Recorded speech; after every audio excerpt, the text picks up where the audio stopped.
Masih dari Kabupaten Musi Banyuasin, pemirsa, tower milik salah satu provider telepon seluler di Desa Lumpatan dirusak oleh warga hingga membuat pihak pengelola membuat laporan polisi. Ini warga Rami, tapi ini sprint dari Polres, Kabak-Op, piketan, Polsek.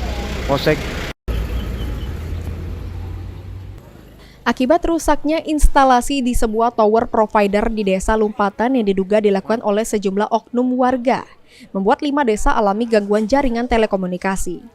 Akibat kejadian tersebut, sejumlah desa mengalami gangguan sinyal telekomunikasi sejak akhir Desember lalu, dan mulai dari Desa Lumpatan 1, Desa Lumpatan 2, Desa Bailangu, serta Kota Sekayu.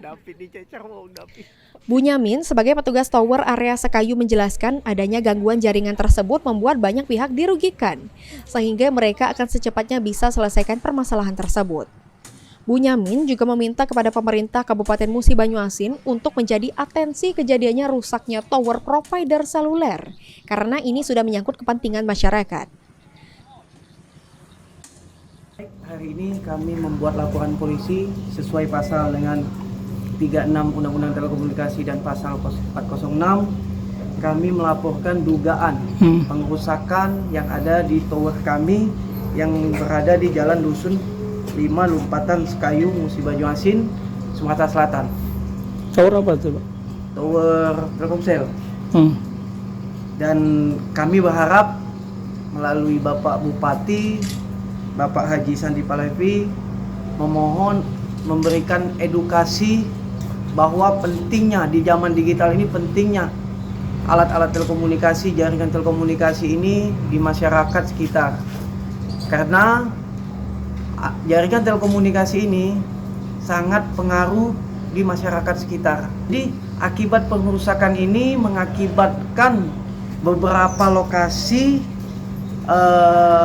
hilangnya jaringan telekomunikasi seperti Lumpatan 1, itu Bailangu, dan Bagan dan Kota Sekayu. Kami sudah melaporkan ke Polres Musi Banyuasin. Kerugian ini bukan hanya perusahaan, tapi efeknya ke masyarakat. Kenapa saya bilang kerugian ini banyak yang dirugikan? Karena yang pertama, masyarakat itu tidak bisa menggunakan data jaringan telekomunikasi, itu yang pertama. Terus instansi-instansi pemerintah, kayak anak-anak sekolah, kantor camat, pendidikan, itu kan menggunakan jaringan semua, Pak. Selanjutnya, atas kejadian tersebut, pihak provider seluler melaporkan kejadian ini ke Polres Musi Banyuasin. Ruzi Iskandar, PAL TV.